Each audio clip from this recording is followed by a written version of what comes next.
It's funny, people cling to their routines like they're life rafts, gripping those schedules and time cards as if the whole world will crumble the moment they loosen their fingers. Work becomes this grand altar they kneel before, whispering prayers to deadlines and bosses and meetings that devour their days. But every now and then, a whisper gets through the noise, a whisper that tells you to drop it all, to step back, to walk away from the grind you've mistaken for purpose. And that whisper doesn't come wrapped in comfort. No, it's sharper, stranger, almost unsettlingly clear. It tells you that maybe you've been worshiping the wrong thing, that maybe the chains you thought were responsibilities were just chains. And when you finally hear that voice telling you to say goodbye to the work that's been draining the color from your days, it doesn't sound like permission, it sounds like a warning. A reminder that you can lose yourself in the very thing you think is keeping you stable. A reminder that sometimes the bravest thing you can do is step away from the machine you've been feeding with your life and dare to breathe without asking for approval. It's funny how people wrap themselves so tightly in their own routines that they start mistaking the wrapping for the gift. They wake up every morning, drag themselves to the same place, sit in the same chair, push the same button, nod at the same faces, and convince themselves that this endless loop is who they are. They don't even question it anymore. They cling to it like a child clings to a blanket that smells like safety, even though it's been soaked in fear for years. And you've been carrying that same blanket, walking around with it draped over your shoulders, as if it makes you whole, as if without it, you would crumble into dust. But here's the twist. Maybe you already know you've been crumbling, just very slowly, politely, neatly. Isn't it amusing how you've convinced yourself that your identity is welded to tasks that drain the color from your eyes? You keep saying this is just who I am, but deep down you feel it, that tiny burn in your chest, the whisper that says this can't be everything. You've mistaken repetition for purpose, exhaustion for responsibility, and survival for life. You've performed this act so long that you don't even remember when you last did something because you wanted to, not because it was expected or demanded or required to keep the machine running. And yet, you keep going. Why? Because stopping terrifies you more than slowly suffocating. Think about it. The version of you that goes to work every day, dragging unspoken dreams behind like wounded animals, was that ever truly you? Or is it just the version that was easiest for the world to manage? People around you applaud you for being stable, responsible, hardworking. They cheer for the mask, not the face beneath it. They love the character you've become, not the human you abandoned to play the part. Funny, isn't it, how applause can make change sound like freedom, but what if the part you're playing isn't needed anymore? What if the curtain is supposed to fall, not on your life, but on the performance you've been trapped in? You've confused the script with your soul. You've mistaken the lines they handed you for your own voice. And maybe the only reason you haven't walked away is because you're afraid that without this role, no one will know what to call you: worker, employee, provider, reliable, consistent. All those labels handed to you like it was some sort of honor, when really it was just a leash with a shiny tag. You've been so busy proving your worth that you forgot you already had it. You've been tangled up in the idea that your identity comes from what you produce, what you contribute, what you grind yourself down to maintain, as if you're some sort of machine that must justify its existence through constant output. But you aren't metal. You aren't gears and wires and circuits. You're flesh and breath and trembling heartbeats, and yet you treat yourself like something that can be replaced if it ever stops moving. Here's the thing, sometimes the only way to remember who you are is to let go of everything you're not. Maybe that's why the message feels so loud now. Maybe it's why the words echo in your chest like a warning. You've been gripping your work so tightly that you can't see how small it really is compared to the life you've been ignoring. You've mistaken the cage for the world. You've mistaken the work for yourself. And the tragic part is, you build half of the bars yourself. But there's something wild stirring inside you now. Something rattling the locks. Something that remembers a version of you that wasn't exhausted, drained, wasn't defined by deadlines or schedules or expectations. You've been needed somewhere else, somewhere your real identity has been. Waiting, neglected, dust-covered, irritated that you took this long. The version of you that laughs without permission, breathes without guilt, moves without being pushed. The version that doesn't need a title to exist. The version that remembers the world is bigger than the job that has swallowed your time, your energy, your dreams. You've mistaken the routine for the reason.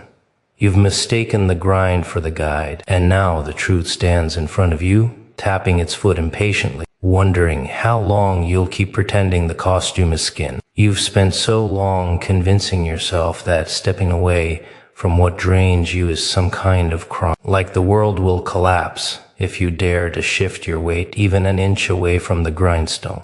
Oh, the way you cling to obligation like a guilty secret you think no one sees.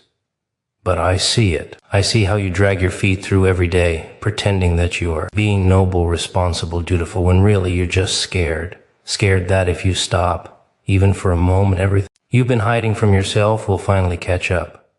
Scared that silence might expose truths you've been drowning under noise. Scared that if you walk away from the work that defines you, you might have to meet the version of yourself that's been waiting in the shadows, arms crossed, unimpressed. Isn't it funny how you treat rest like a luxury you don't deserve?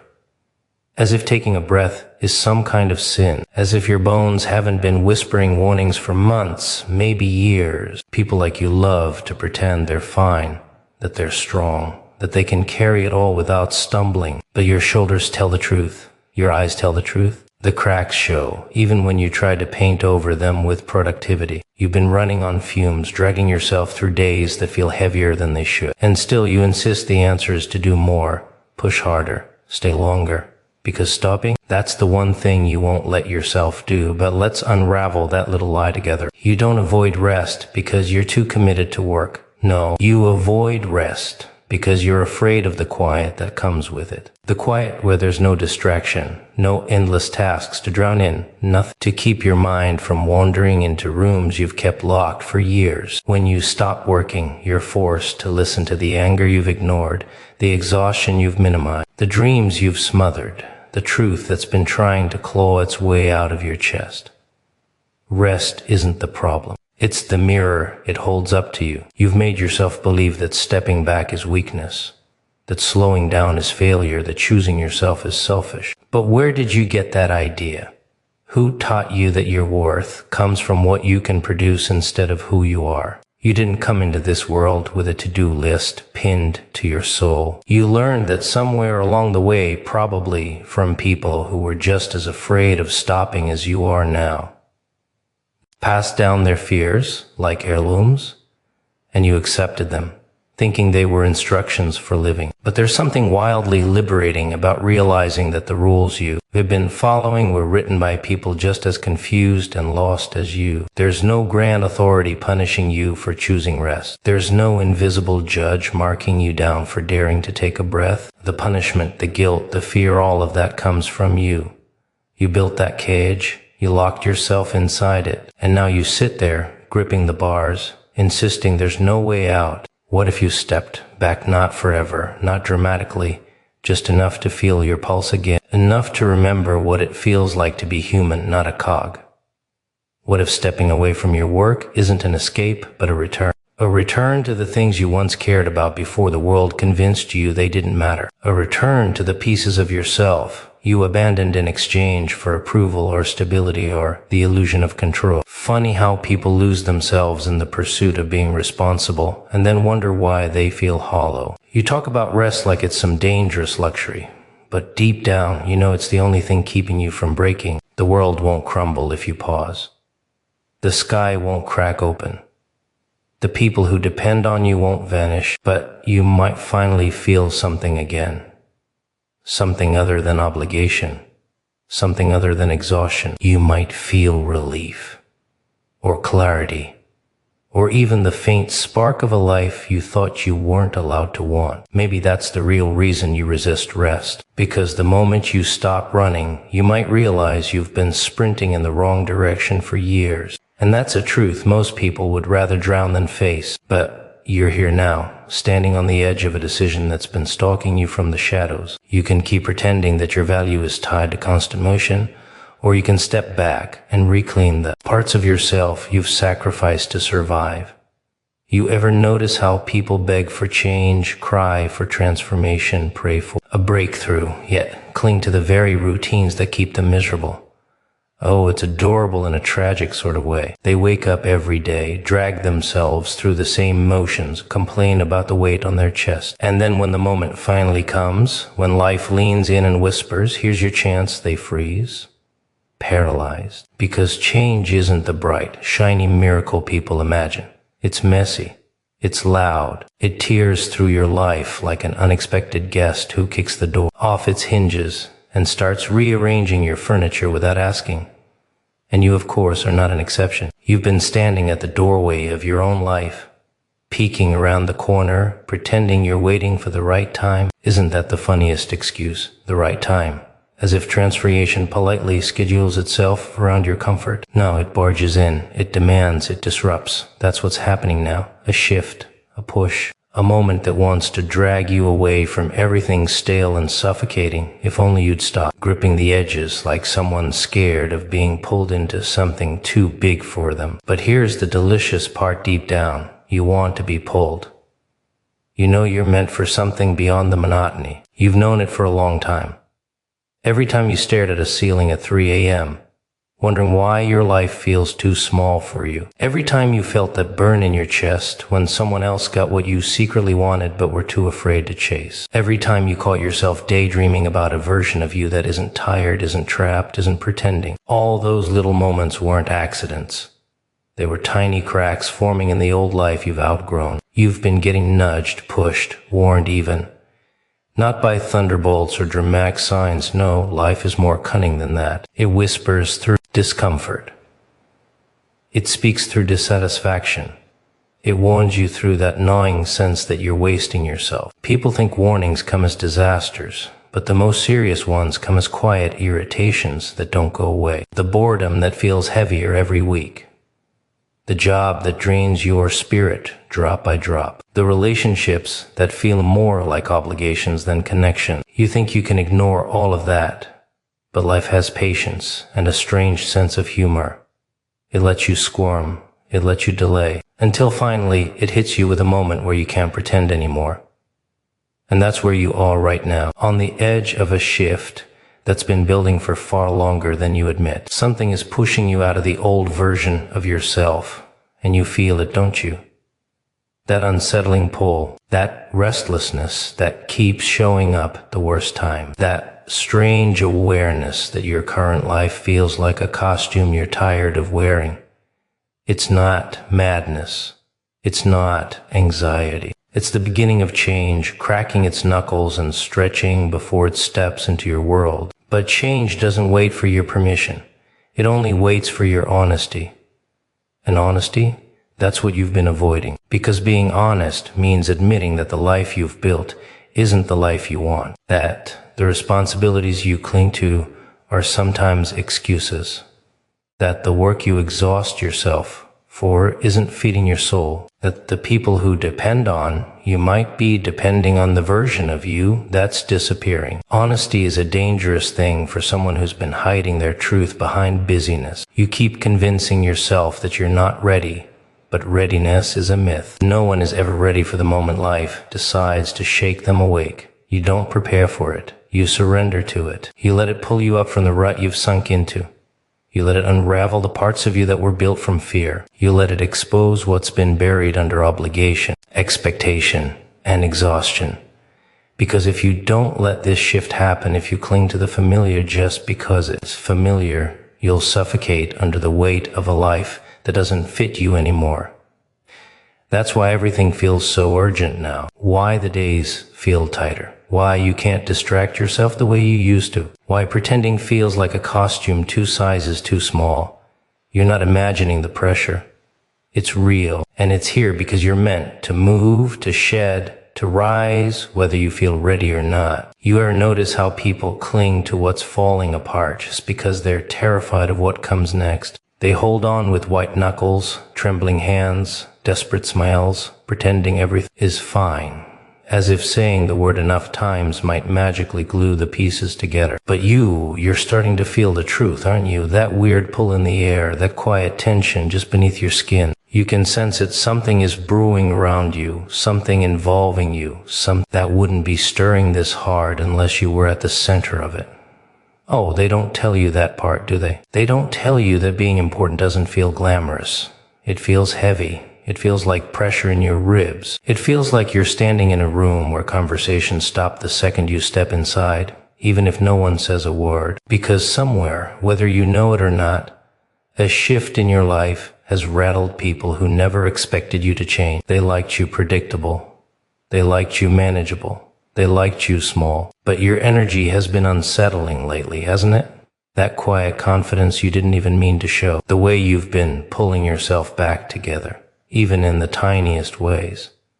That alone is enough to make people nervous. People feel threatened when someone they're used to underestimating suddenly starts waking up. They can tolerate your pain.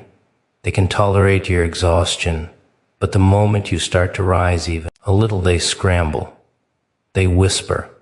They react, not because you're doing anything wrong, but because your growth exposes their stagnation. And oh, how they hate that feeling. There's a war going on around you. And the funniest part is that some of the participants don't even realize they're fighting on your chapter of the map. They're just reacting out of jealousy, fear, insecurity, entitlement. They think they're protecting their place, their influence, their version of you. They don't understand that life has already outgrown the relationships and dynamics they're trying so desperately to preserve. They're wrestling shadows, trying to maintain control over a version of you that no longer exists. It's a losing battle, but people will fight the impossible when their pride is at stake. You, meanwhile, are feeling the effects of that tension without seeing all the strings behind it. Ever felt drained for no reason, like your energy is being tugged in directions you don't quite understand? Ever notice people acting strange, distant, overly friendly, oddly invested, or suspiciously quiet? That's not randomness. That's turbulence. The kind that forms when people sense you slipping out of their grip. They can feel you growing even before you recognize it yourself. You becoming more self-aware disrupts the old balance they depended on. But here's the part most people never acknowledge. Even when you're not actively doing anything, your mere existence triggers conflict in the hearts of others. Because you represent something they can't control, something unpredictable, something that threatens their sense of order. You're stepping into a version of yourself that they don't have a script for. That alone is enough to spark confusion, anxiety, and yes, even a quiet kind of fight behind the scenes. And no, this fight isn't always loud. It's not fists and shouting. It's subtle. It's in the way someone suddenly feels the need to compete with you. The way another person tries to undermine you with innocent comments. The way someone else pulls away, not because they're losing interest, but because your evolution intimidates them. The way certain people try to pull you back into old habits, old roles, old stories, because they can't handle the new version that's emerging. It's all part of that invisible battle ordering your life. But here's what they don't understand. You didn't ask for this shift. You didn't start this tension. You didn't wake up one day and decide to disrupt the natural order of things. Life simply moved you. Life simply unfolded a new chapter. Life simply changed your frequency, and the world around you had no choice but to react. They're fighting because they feel something changing, and human beings fear what they can't predict. You feel caught in the crossfire, don't you? Like you're being pulled between who you were and who you're becoming. Like you're trying to walk forward while hands behind you tug at your shirt. That's not your imagination. That's the resistance that always comes when transformation begins. Before life elevates you, it shakes everything around you. The shaking isn't a sign of failure, it's a sign of movement. People don't fight for something irrelevant. They fight for something valuable. They fight for something shifting. They fight when they feel their hold slipping. You ever notice how people love to pretend they can predict you? As if they've got you all figured out, boxed, labeled, categorized like you're some neat little file in a cabinet they can pull out whenever they need to feel superior. They act like your story is finished, like your limits are written in stone, like your struggles are some permanent stamp on your forehead. And meanwhile, you're changing right under their noses, quietly, slowly, in ways they don't see coming. That's the part that rattles them. Not your flaws, not your failures, your evolution. Because once you start shifting, even a little, you become something they can't control, can't predict, can't possess. And nothing terrifies people more than losing their ability to define you. It's funny, really, how they cling to the older versions of you like desperate archivists, flipping through memories and moments trying to find proof that you're not growing. They'll bring up your past mistakes, not because they're helpful, but because it comforts them to think you're still the person who made them. They'll remind you of your weaknesses not because they care, but because it keeps you aligned with the role they want you to play. They need you to stay small so they don't have to confront their own lack of movement. They need you predictable so their world stays familiar. They need you stuck so they can stay comfortable. But you're not cooperating anymore, are you? You've started slipping from those old narratives, shedding them like old skin. Some part of you has been waking up, stretching, questioning everything you used to accept. And that awakening, it's causing trouble. It's causing confusion. It's causing whispers, tension, reaction. It's causing people to take a second look at you, not because you're loud, but because your silence has changed. Your energy feels different. Your boundaries feel firmer. Your vision feels sharper. And they don't like it. They don't know what to do with this version of you who isn't bending as easily, obeying as blindly, shrinking as politely. But let me tell you something they'll never admit to your face. They see your potential before you do. They feel it. They sense it in the way you carry yourself differently, even on the days you think you're falling apart. They notice that flicker in your eyes, the one that wasn't there before. They notice the subtle confidence rising under your uncertainty. They notice that your spirit isn't as breakable as it used to be, and that scares them. Because once you realize what you're capable of, you won't sit in the places they left you. You won't tolerate the limits they placed on you. You won't keep dimming yourself to keep the peace. You're becoming someone they can no longer manipulate with guilt or fear. Someone they can't push back into old patterns. Someone who is beginning to see value in themselves where others only saw usefulness. And growth like that, it has a way of shaking everything around you. It will attract some people and repel others. It will inspire some and intimidate others. It will make some cheer and make others quietly plot. Because when you rise, intentionally or not, you reveal the cracks in everything around you, every relationship, every environment, every expectation. People who depended on your weakness won't know how to handle your strength. People who fed on your insecurity won't know how to swallow your self-worth. People who were comfortable with your silence won't know what to do when you finally speak with clarity. They'll pretend you're changing too fast or becoming someone else. They'll say you're different, as if that's a crime, as if staying stagnant were a virtue.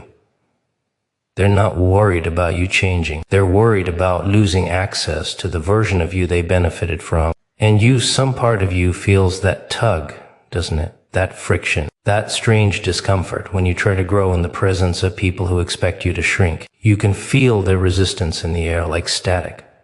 You can sense their unease, their glances, their sudden shift in tone. That's because they know something is unfolding in you that they can't stop. They know once you see yourself clearly, their little games won't work anymore. The beautiful thing is that you don't need them to understand. You don't need them to approve. You don't need them to applaud. Your transformation isn't a group project. It's a rebellion, a subtle one, a quiet revolution happening in your ribs. You're not becoming someone new. You're becoming someone true. That's what's causing the disturbance around you. That's what's making them react. They're not witnessing your downfall. They're witnessing your awakening. You ever notice how people only start paying attention when you stop doing what they expect? As long as you're predictable, compliant, manageable, they don't look twice. They treat you like background noise, furniture, something that just sits there, holding weight without ever complaining. But the second you shift, even slightly, the second you stop moving according to their script, suddenly everyone's watching you like you've become a threat they didn't prepare for. It's fascinating, isn't it? How invisible you can be when you're breaking yourself for others, and how suspicious you become the moment you start putting yourself back together. Something in you has been stirring lately, hasn't it? That restless feeling under your ribs. That little spark in your gut that refuses to die out no matter how tired you are. It's been growing quietly, stubbornly, like a flame under wet wood, that somehow keeps finding enough heat to survive. And now that ember is bright enough for other people to see. Oh, they may not say it, they may not admit it, but they feel it. They sense that shift, like the moment before a storm when the air gets thick and charged. You've been carrying a different frequency. And even if you don't notice it, they do. And that's why things feel strange around you lately. Why certain people react with confusion. Why others suddenly act overly curious, overly involved, overly invested. They feel something unfolding in you that doesn't match the version they're comfortable with, the version they relied on, the version they could predict. They're noticing that you're not cracking the way you used to. You're not apologizing for existing the way you used to. You're not dimming, shrinking, bending, or breaking as easily as before. And that unsettles people who built their comfort on your compliance. The funny part, most of them can't even pinpoint what's changed. You haven't made some dramatic announcement. You haven't staged some big transformation. No, it's more subtle than that. It's in the way you breathe now, deeper, slower. It's in the way you carry yourself, a little straighter, a little firmer. It's in the way you think before you respond, instead of scrambling to please. It's in the way you've been reclaiming your own mind inch by inch. That's what catches their attention, the quietness of your shift, the steadiness, the seriousness. Because somewhere along the way you stopped trying to survive and started preparing to live. But here's the part most people won't say out loud: growth, real growth. It doesn't begin with joy or clarity or some inspirational moment. No.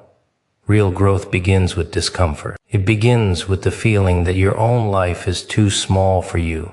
It begins with frustration that refuses to fade. It begins when you get tired of hearing yourself make the same excuses. It begins when the things you used to tolerate start feeling unbearable. That discomfort is the first warning sign that your soul is stretching beyond the limitations you've accepted. You've been feeling that discomfort, haven't you? That itch under the surface.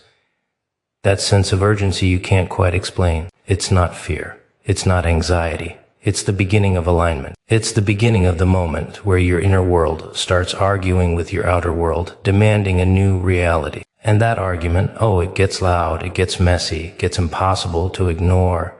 You start noticing things you used to overlook. You start questioning things you used to accept. You start seeing through situations that used to trap you. That's the spark of transformation, the moment where ignorance becomes impossible. But transformation doesn't happen quietly. It shakes things loose. It unsettles everything that was built on your old self. People who relied on your silence will suddenly feel threatened by your voice.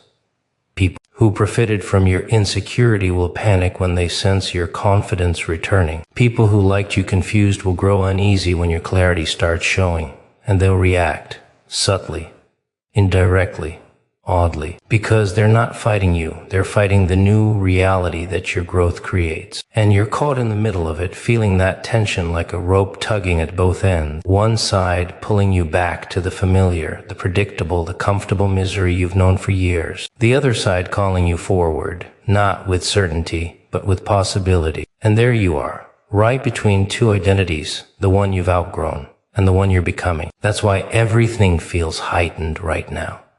Why situations feel heavier, why emotions feel sharper, why choices feel more meaningful. Because you're not in a calm season of life, you're in a turning point. And turning points never happen quietly. They happen with pressure, with strange shifts, with signs you can't ignore, with a feeling that something is rearranging itself around you. Because it is. And it's happening for a reason you're just beginning to understand. You ever notice how everybody keeps talking about balance? Work-life balance, emotional balance, spiritual balance. They say it with those calm little smiles, like they're offering you herbal tea instead of a slow, spiritual suffocation. Balance, such a pretty word. looks great on posters, sounds poetic in speeches, but when you peel it apart, when you scrape away the veneer, what do you find? You find a masterpiece of contradiction, a world that demands you work like a machine yet feel like a monk, a world that wants you to grind endlessly yet glow gracefully, a world that promises peace while handing you chaos in a gift box. And people call that balance. Isn't it fascinating? Because deep down you already know the truth. You're not tired from working too much. You're tired from working against yourself. You're exhausted from playing roles you didn't audition for, wearing masks you didn't choose, chasing expectations you never agreed to. You're drained because the life you're living is pulling you in opposite direction like some cosmic tug of war, and everyone around you is shouting, just breathe, just meditate, just work harder, just quit, just manifest. Every voice telling you what to do except your own. And that's the twist. Your voice, the one voice that actually matters, is usually the quietest in the room. But imagine, just for a moment, stepping back and watching this whole circus from the outside, watching people sprinting toward goals they don't care about, grinding for titles they don't to value, sacrificing their nights to impress strangers whose names they don't remember. It's tragic, yes, but also marvelously theatrical. Humans working themselves to the bone while insisting they're building a future. Yet that future keeps moving further away, the harder they chase it. It's like trying to catch a shadow in the dark. The faster you run, the more ridiculous you look. Now think about the absurdity of it. The world tells you to rest, but only enough so you can work again. The world tells you to dream, but only dreams that fit neatly inside the job description. The world tells you to relax, but make sure you feel guilty for every second you stop moving. And you swallow it because you think this is normal. You think this is adulthood. You think this is how it's supposed to be. But really, it's just noise, beautiful, organized, socially accepted chaos disguised as responsibility. And oh, how willingly people embrace it. But balance, real balance, that's a different creature entirely. It's not gentle. It's not easy. It's not a peaceful walk in the park. It's messy. It's disruptive. It's uncomfortable. Because real balance means ripping away the illusions you've been fed. It means noticing how much of your life is built on patterns you didn't choose, habits you didn't question, and fears you didn't challenge. Real balance means facing the fact that you may have been living on autopilot, drifting through days that belong to everyone but you. And once you see that, once you feel that you can't unsee it, some people call it awakening, others call it rebellion, but really it's just honesty. Honest self-reflection. The kind that doesn't care about your schedule or your deadlines. The kind that doesn't care about your boss or your paycheck. The kind that looks straight into your soul and asks, who are you when no one is watching? And suddenly the whole structure of your life trembles because that question opens doors you've kept locked for years. And when those doors open, what walks out? Desire. Real desire. Not the one shaped by your culture or your family or your workplace, but the one shaped by something deeper, something older, something truer. That desire doesn't whisper. It demands, it claws, it pulls, and once it wakes up, it doesn't let you return to your old rhythm. It makes your routine feel too tight, your job feels too small, your obligations feel too scripted. It turns your life into a stage that's been using the wrong script for far too long.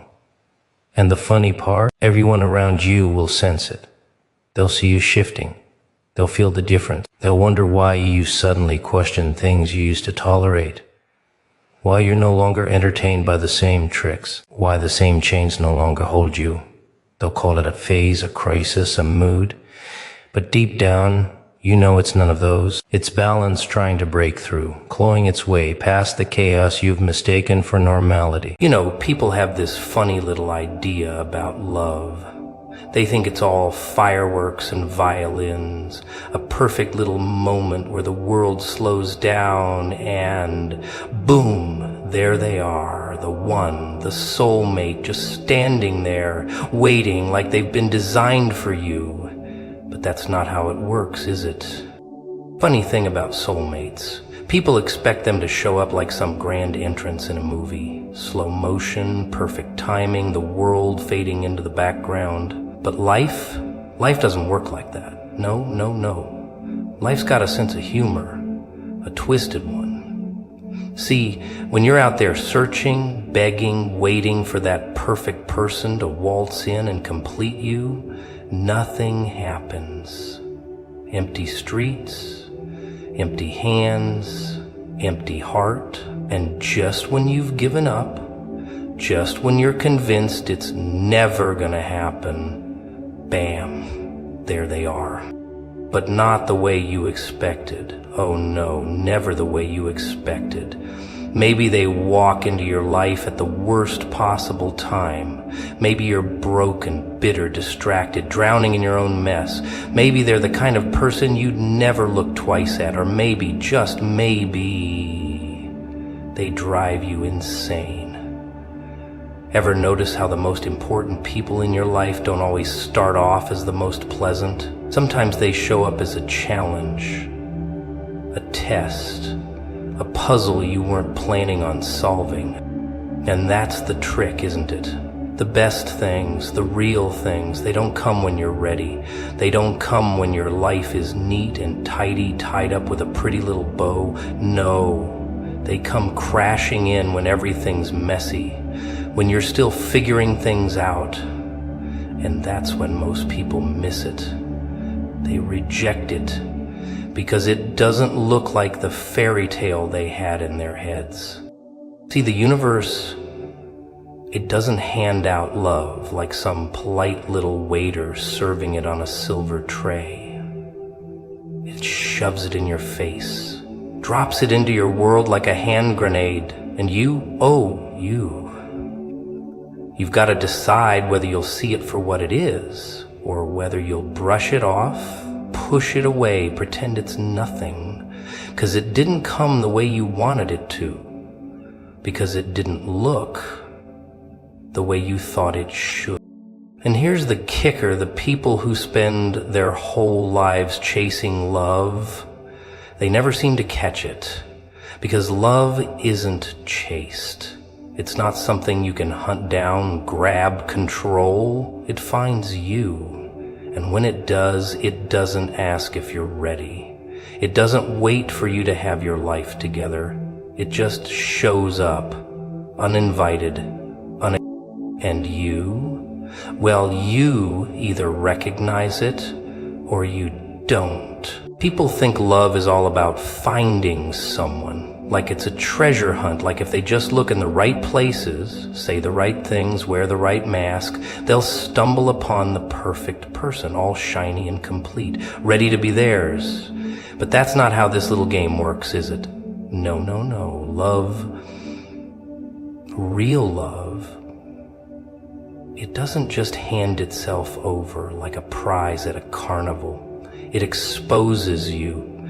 And your soulmate, they aren't just some sweet, smiling angel sent to make your life easier. Oh, no, no, no. They're a mirror. A big, bright, unforgiving mirror that shows you exactly who you are, whether you like it or not. See, when you meet them, something shifts. Maybe at first you don't even realize it. Maybe you're drawn to them without knowing why, like some invisible string pulling you closer. Maybe they challenge you, rub you the wrong way, make you question things you never wanted to question. And that's where the real fun begins. Because this person, they don't just see the version of you that you show to the world. They don't just buy into the little act you've perfected, the smile, the charm, the carefully constructed identity you wear like armor. No, no, no. They see through it. They see the cracks, the insecurities, the fears, the messy parts you keep locked up so tight you almost forgot they were there. And they don't just see them, they bring them out.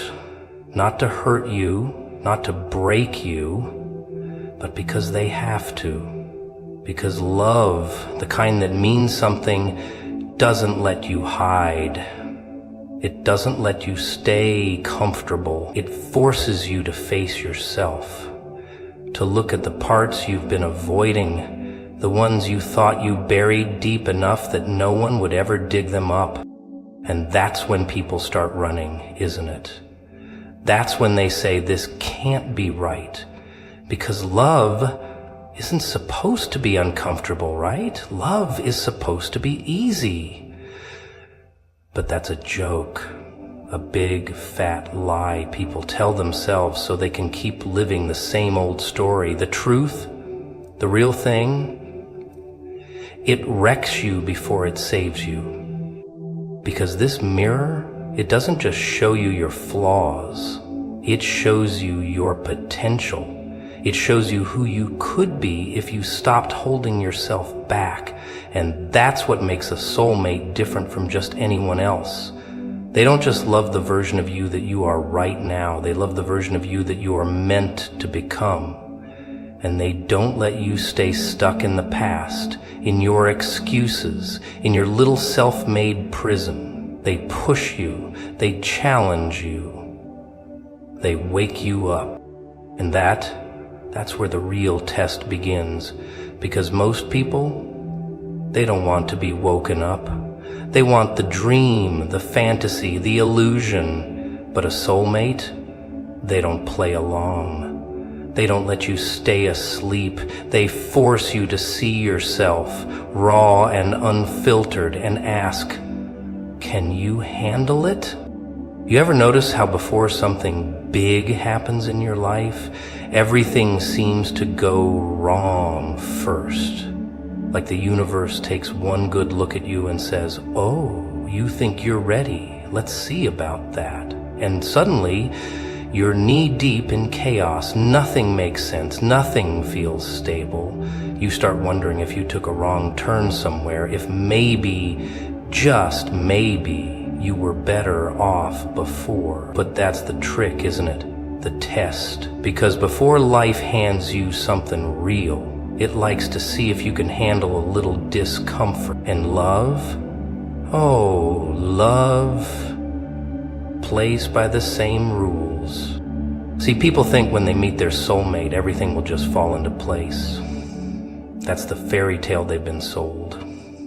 But that's not how this little game works. No. Before you find something real, the universe shakes things up a bit. It breaks you down. It forces you to let go. Maybe it strips you of a love you thought would last forever. Maybe it throws you into a spiral of loneliness so deep you start to wonder if love was ever meant for you at all. Maybe it just takes everything you thought you wanted and smashes it to pieces, leaving you standing there with nothing but questions. Because here's the thing, if you're still holding on to the past, if you're still chasing the wrong things, how in the world are you supposed to recognize? So, the universe tests you, throws a little chaos in your path, gives you a taste of heartbreak, disappointment, uncertainty. And at first, it feels like punishment, like some cruel joke. But oh, it's not a joke. It's a lesson. Because what happens when everything starts falling apart? You start changing. You start growing. You stop looking for love in the places it was never meant to be. You stop settling for connections that leave you empty. And in the middle of all that wreckage, all that confusion, you start to see things clearly for the first time. And that's when they show up. The one who's been waiting on the other side of the storm. But not before you're ready. Not before you've let go of everything you thought you needed. Not before you've proven to yourself that you can stand on your own 2 feet.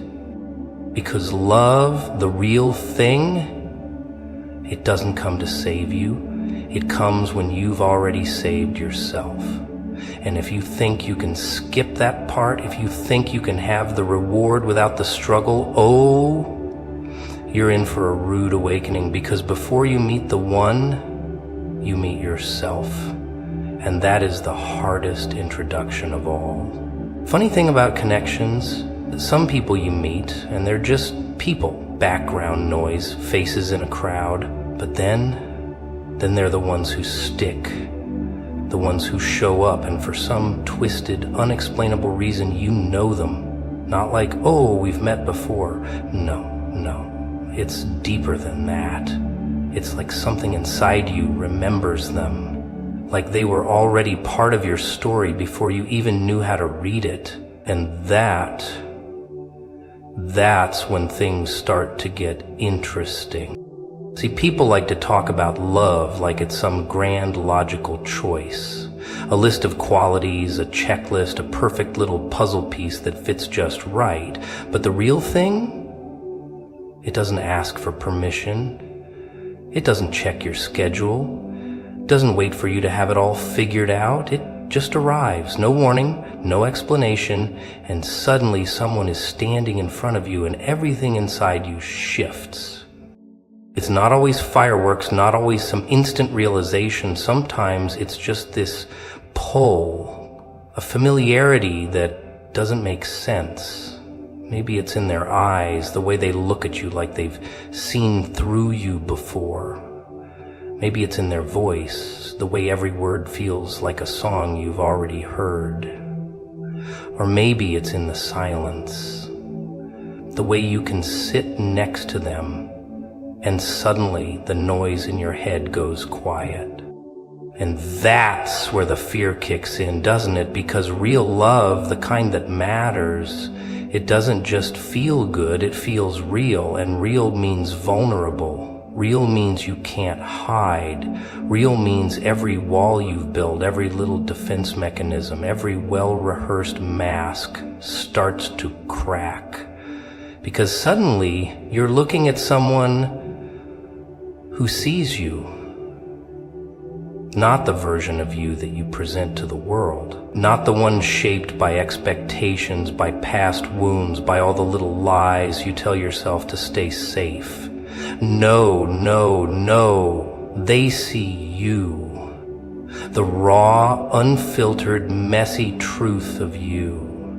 And they don't run. And that is terrifying. So what do most people do? Run first. Pretend it's nothing. Brush it off as coincidence. Push it away, because if they don't get too close, they can't get hurt. But here's the thing. When something is meant for you, it doesn't just go away. Maybe it lingers in the back of your mind. Maybe you cross paths again when you least expect it. Maybe no matter how hard you try to forget, something inside you just won't let you. Because deep down, you know when something is different. When someone isn't just another chapter, but part of the story. And the real question isn't whether you'll meet them. It's whether you'll recognize them when you do. You ever notice how the people who matter the most in your life aren't the ones who let you stay comfortable? Oh, no. The real ones, the ones who are meant to be there, they push you, they get under your skin, they make you think. And that's the thing about a soulmate. They're not just some pretty little distraction, not just someone to hold hands with and pass the time. They're a catalyst, a spark, a force that shakes you out of the version of yourself you were settling for and shoves you toward the one you were meant to become. See, most people, they want love to be easy. They want someone who fits into their life without disrupting a single thing, someone who makes them feel good, tells them what they want to hear, never challenges them, never questions them, never holds up a mirror to their own flaws. But that's not a soulmate. That's a distraction. A soulmate? They disrupt everything. They come in and suddenly all the lies you told yourself, the ones that kept you safe, kept you stagnant, they start to crumble. They don't let you keep running from the parts of yourself you'd rather not face. They call you out. They push you to grow. And you either rise to the occasion or you run. Because here's the truth. Most people run. Not because the love isn't real. Oh, it's real, all right. That's the problem. It's too real. It demands change. It demands growth. And growth, it's uncomfortable. It forces you to leave behind old versions of yourself, to shed the things that don't serve you anymore, to become something more than you were before. And that's terrifying. But that's the trick, isn't it? The test. Because a soulmate, they see your potential before you do. They see the version of you that you're meant to be. And they don't let you stay small. They don't let you keep making excuses. They challenge you. Not because they want to hurt you, not because they don't love you, but because they do. So what do? Do you embrace the discomfort, let it change you, let it elevate you, or do you push them away, cling to your old ways, tell yourself it's too hard? Because here's the thing about real love. It doesn't just feel good, it transforms you. And transformation, that's messy, it's uncomfortable, it hurts. But if you can face it, if you can push through the fear, the doubt, the resistance, well then you just might get to see what love was always meant to be.